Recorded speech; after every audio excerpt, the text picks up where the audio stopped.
Hey guys, welcome back to my channel. I am the Fatima Toure, and this is the home for all girl bosses who are conquering their businesses and their brands but still saving some time to live their lives. So last time we were talking Girl Boss Chronicles, we were talking about kicking the fears of starting a business. So hopefully you're watching this because you decided to kick those fears aside and you're ready to get the ball rolling. So today we are going to talk about how to get that ball rolling. What are the things that we need to make sure we do before we can share to the world that we have a business. So if you think that this is something that you are going to enjoy, something that you can benefit from, something that is just good to hear, make sure you give me a big thumbs up, like, and subscribe to this channel if you have not already, and make sure you leave me some comments below if you have any questions throughout the video. Shining, everybody gonna shine. Yeah, I'm gold. I was born like this, don't even gotta try. Now you know. So we've kicked the fear of starting a business. We are now at the point where we want to actually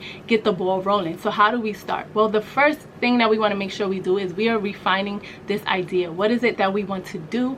What is it that we are trying to sell? Who are we trying to sell to? What is the powerful message behind this brand that we are trying to start? So that's the first thing you want to make sure that you do. You're just refining your idea. You are studying. Remember when I said research is your best friend? Yes, this is the time where you want to research, and if you have not already, but you just want to grow on the things that you know, who are those powerful players that's already in your field, who have brands like the ones you're trying to create. What are they doing? How can you emulate that? Refine this idea.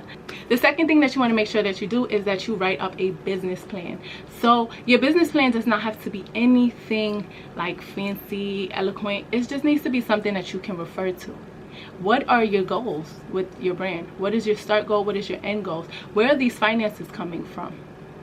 Those are things that you got to start asking yourself, and not just asking yourself, but also being able to write it out so you have something tangible to come back to. Who are you selling to? What are the purposes of this business? What is this business going to add to the universe that is not already there? These are the things that you want to have in your business plan. So if things do fall astray, you have something to come back to. What was the reason this started? How was this going to start? Where were these funds going to come from? So step 2, we want to make sure we have a business plan in hand. So next thing that we want to think about is it's time to save. It is time to save. Now that we decided we want to kick fear, now that we decided that we want to have this business plan and we're really into it, we need to be saving money, okay? So we got to say bye-bye to the Jordans.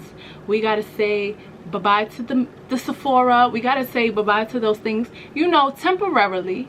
Or, you know, we just got to cut back on it because we need to save this money because we have to fund our startups, right?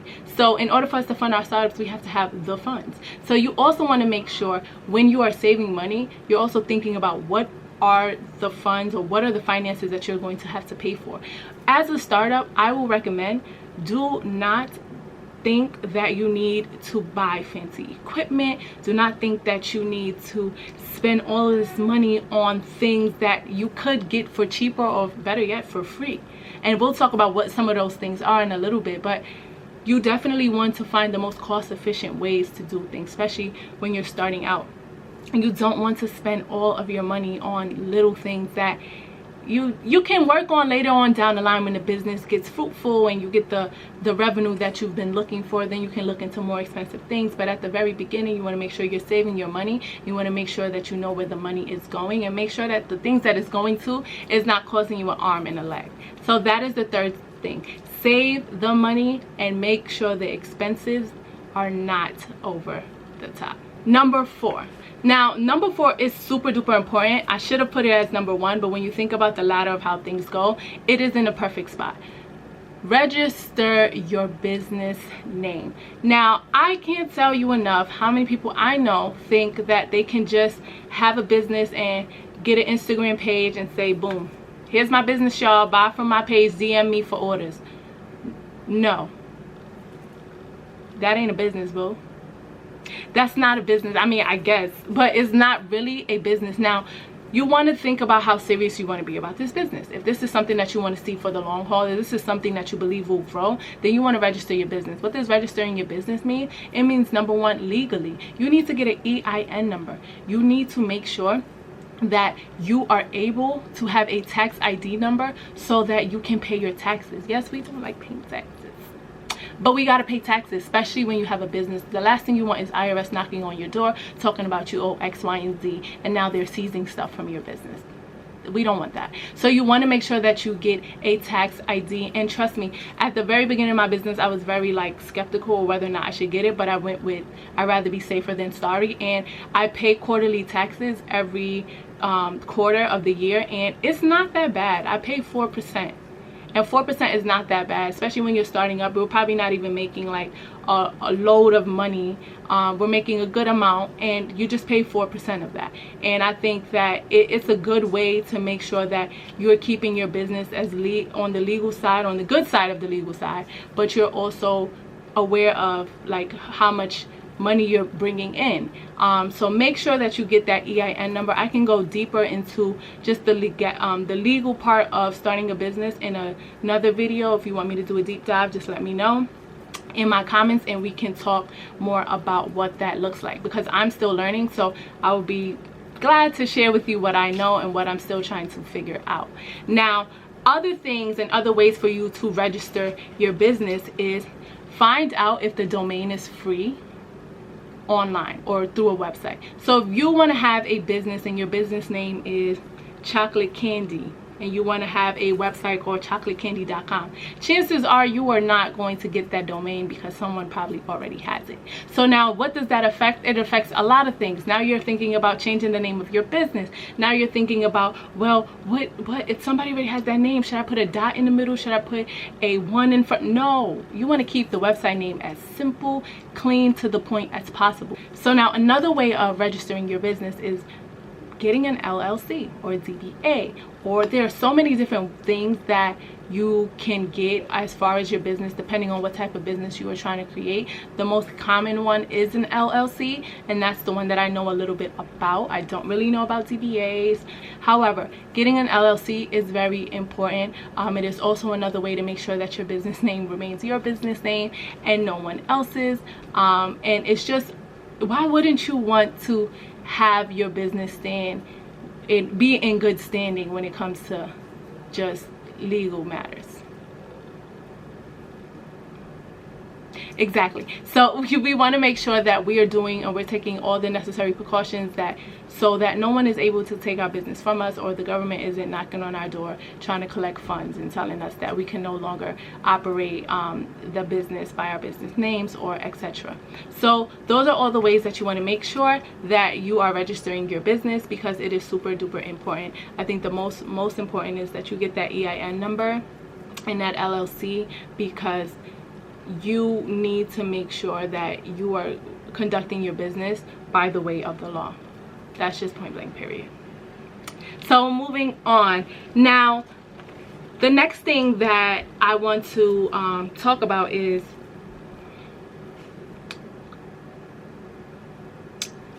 lastly, for conducting a business and making sure that you register your business, you want to see, depending on the type of business that you're having, do you need a license to conduct that business? Because if you do, then that's something that you need to work on. Because if you don't work on it, then chances are you might not even be able to offer your services or sell your products if it requires for you to have a license. So that is some extra research that you should have been doing, or if you have not, that you start doing as soon as you can.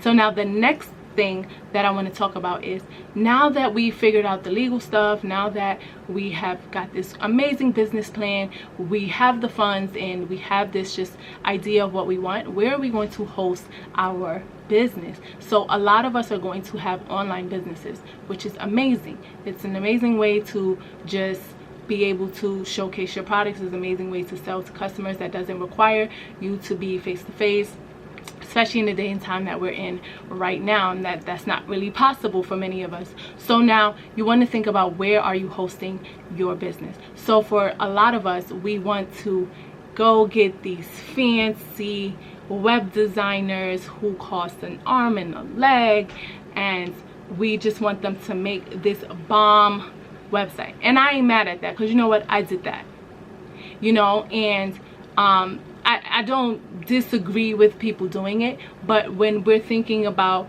just the idea of being more cost effective, there are a lot of things that you can learn to do on your own. So for example, website hosts like Squarespace, Weebly, Wix, they all have websites that are basically built with templates, and you can just literally go and drag and drop your products. You can add your information, you can change the colors, you can add your logos, you can make a website your own throughout building it with a template.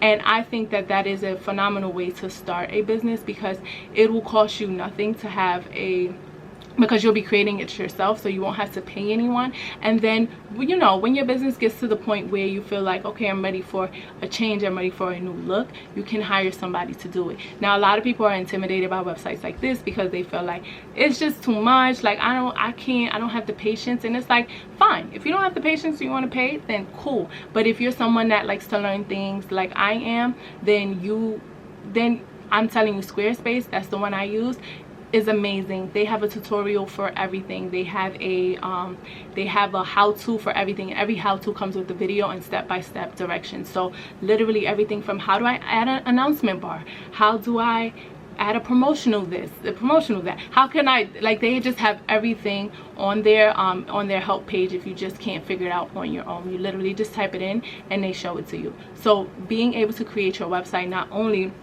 saves you money, but it adds to your skill set. Another way to build your business is through websites like Facebook Business, Shopify, e-commerce, Etsy. Those are all places that allow business owners to integrate their products into their website and sell. So you get like an online store through their websites, and you're able to sell. And this is perfect for the people who don't really care to have like a fancy website. They just want somewhere where they can sell their products and keep it moving, collect their funds, and just go about their business. They're not really looking for the more decorative side of things. They're just trying to make sure that people know this is where you can purchase it online, and that's that. And I think those are great for people who are looking for things like that. And it's also great for people who also have a website. So I have a website, however I have a Facebook business account too, and I am able to sell my products through Facebook, and I am able to then integrate those products and be able to tag them on Instagram through my Facebook business page. So there are definitely advantages to having both. There's definitely advantages to having one or the other. I also have an Etsy account where you can also shop my products, and those are just, I just wanted to diversify the way people shop for my products. Not everybody wants to come to my website, not everybody may see my website, but there are a lot of people on Etsy and there are a lot of people on Facebook. So those are all different places that people can find my business and shop with me. So you definitely want to think about, where are you hosting your business? Is it going to be on a lovely website created by you or a web developer? Is it going to be a third party like Shopify, Facebook Business? Those are all options that you want to consider, what works best for you and the brand and the thing that you are trying to showcase to the world. So adding on to that, it is also important to have a social media presence. We are in that day of age, people, where people are not just word of mouthing things anymore. Everything is social media. People honestly click to Instagram before they click to the bathroom to go brush their teeth. So you want to make sure that you have these social presence. So for some people ask, like, do I need a Twitter? Do I need this? Do I need that? Honestly, it's up to you. I have a Facebook, I have a Twitter, I have a Instagram, I have a TikTok, I have a, yeah, I think that's it for now. But anytime I think of a new social media that'll be helpful, I just add it. Some people are just more so Instagram heavy, and that's perfect too, because Instagram is where a lot of people are at. I also would recommend Facebook because a lot of people are still on Facebook. A lot of people use Facebook on a daily basis, and that's another great platform to have. You definitely want to make sure that you have these social presences, not only to showcase your business, but it's a great way to market products launches. It's a great way to market sales. It's a great way to just interact and build a community for your brand and for your business. So you definitely want to look into social media. Some people would disagree with me about this, but I guess I'm old-fashioned, but business cards to me are still very important. You still when you open a business, you are networking with people, whether it's influencers, whether it is other people with brands, whether it is investors. You are still networking with people who don't know you, don't know your brand. And a business card is just a great way to be professional. It's a great way to showcase, all right, here's who I am, here's what I represent, and here's how you can contact me. Yes, we have emails, yes, we have social media platforms, but you also should have that piece of paper or that little card that says, this is my business and this is how you can reach me. And business cards are inexpensive. You don't have to go get the glossy, expensive one. You can get something cheap and to the point, and then when your business gets to where you want it to, you can spice it up if that's what you would like. But I definitely would recommend it. It has helped me out. People have reached out to me with just feedback about my products. People have reached out to me about wanting to collab, and it's just, I make mine look really pretty. Here's my business card. It has my logo on the front, and on the back it literally has my name, my email, my website, and my social platforms for the business. So this is a perfect way for people to just connect with me outside of just meeting me face to face. If they didn't catch something, or they want to order, or they just have additional questions, they can take that business card and get to contact me. Next is opening up a bank account. Now, you may want to do this in a different order, that is fine, but a bank account is needed. You don't need to have your business savings or your business checkings linked up to your personal anything.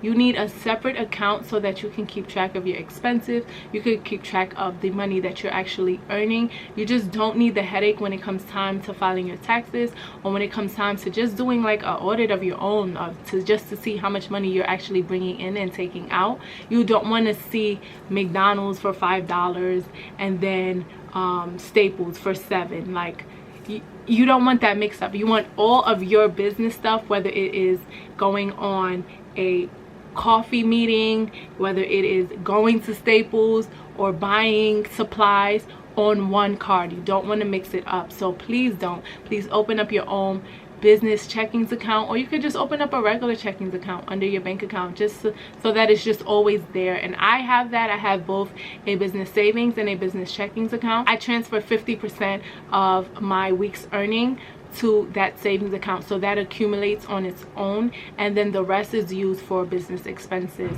and that stays in the checking account. So that's how I kind of keep wraps on everything, and I keep all of my transactions for my business on one card. I will never, and I don't ever mix it up, because I personally don't like the confusion, and it's just so much easier to navigate my business without it. So definitely opening up a business account is a must. If you enjoyed this video, please give me a thumbs up, subscribe to my channel, hit that bell, okay, so you can get the notifications. It's one thing to subscribe, it's another thing to get the notifications. Make sure you get the notifications. Leave me a comment below. What did you enjoy about this video? What more do you want to see? What more do you want me to tell you? Remember, I'm learning like you're learning. So if I don't know something, I'll be the first to say it, but I'll also do the research so I can share the tea with you. Thank you guys for watching, all the girl bosses out there. I hope that this information was just valuable. If you have not checked out my fears video, make sure you check it out. If you have not checked out my 5 favorite apps to help you grow that business, make sure you check those out too, especially when you're playing with these apps. And enjoy. Thank you guys. I will see you guys next